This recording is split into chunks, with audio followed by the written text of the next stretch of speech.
Hoy os venimos a presentar las vanguardias y la generación del 27. Como diría nuestra profesora María Olivé, sacad un hoja en blanco y empezar a apuntar.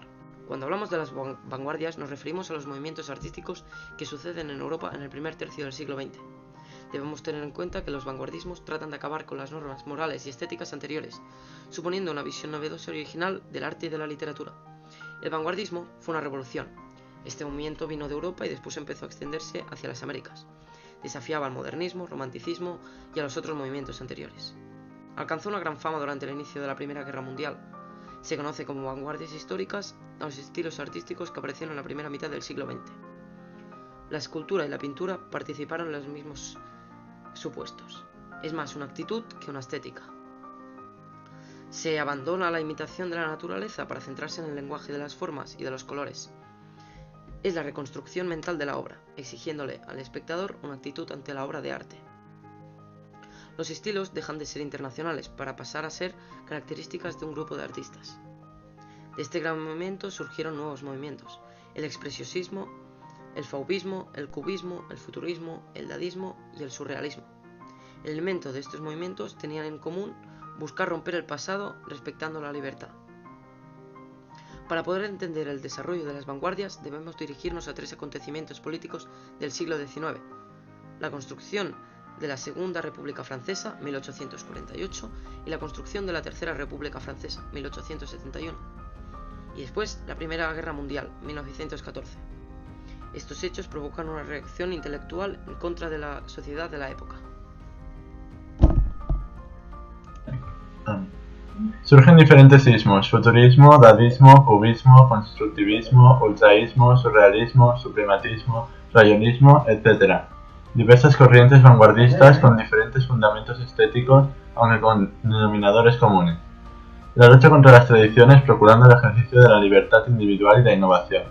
Audacia y libertad de la forma. El carácter experimental y la rapidez con que suceden las propuestas una tras otra. En la pintura ocurría una huida del arte figurativo en forma del arte abstracto, suprimiendo la personificación. Se expresaría la agresividad y la violencia, violentando las formas y utilizando colores estridentes. Surgieron diseños geométricos y la visión simultánea de varias configuraciones de un objeto. Portada de la primera edición de Ulises de James Joyce. En la literatura y concretamente en la poesía, el texto se realizaría a partir de la simultaneidad y la yuxtaposición de las imágenes. Se rompió tanto con la estrofa, la puntuación, la métrica de los versos como en la sintaxis, alterando por completo la estructura tradicional de las composiciones. Por ejemplo, en el Finnegans Wake o en el final del Ulises James Joyce surgió el caligrama o poeta escrito, de modo tal que forma imágenes con el objeto de acabar con la tóxica sucesividad del hecho escrito o leído.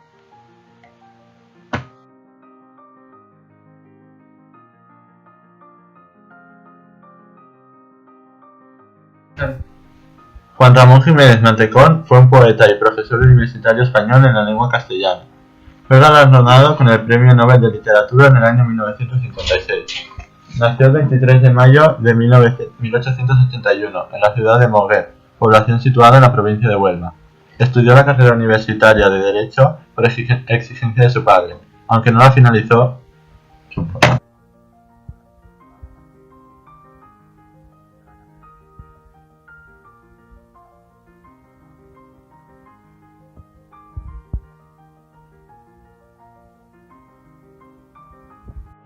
Surgió por el homenaje que realizaron los autores de esta generación a Luis de Góngora en 1927, en Sevilla, al conmemorarse el tercer centenario de su muerte. Tradición y vanguardismo. Aunque desean encontrar nuevas fórmulas poéticas, no rompen con nuestras tradiciones y sienten admiración por el lenguaje poético de Góngora, por nuestros autores clásicos, por las formas populares del romancero y por el surrealismo.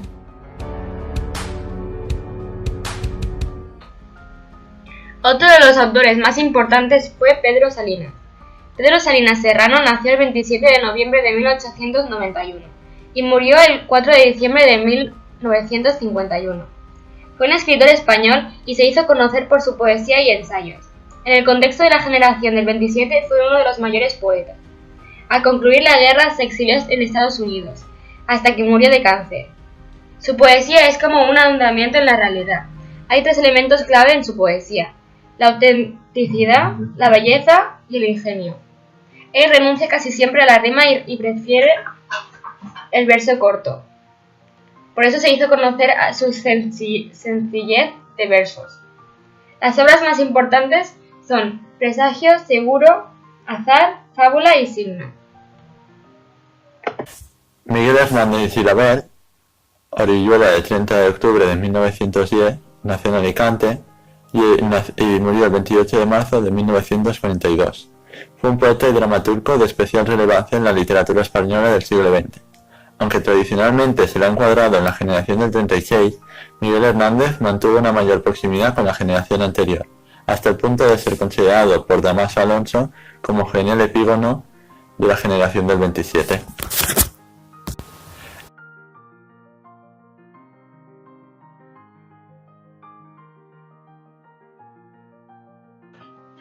Y por último, no nos dejemos a una de las más importantes, la Sin Sombrero. Es el nombre por el que un grupo de mujeres son conocidas. Son pensadoras y artistas españolas de la generación del 27. Todas nacieron entre el 1898 y el 1914.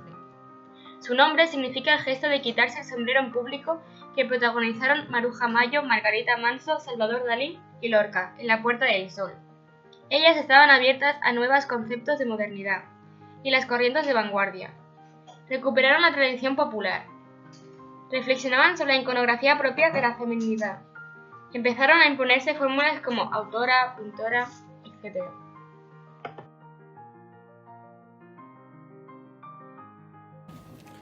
Federico García Lorca, nacido en Granada el 5 de junio de 1898 y fallecido el 18 de agosto de 1936. Fue un poeta, dramaturgo y poetista español. Fue el poeta de mayor influencia y popularidad de la literatura española del siglo XX. Murió fusilado tras el golpe de Estado que dio origen a la Guerra Civil Española.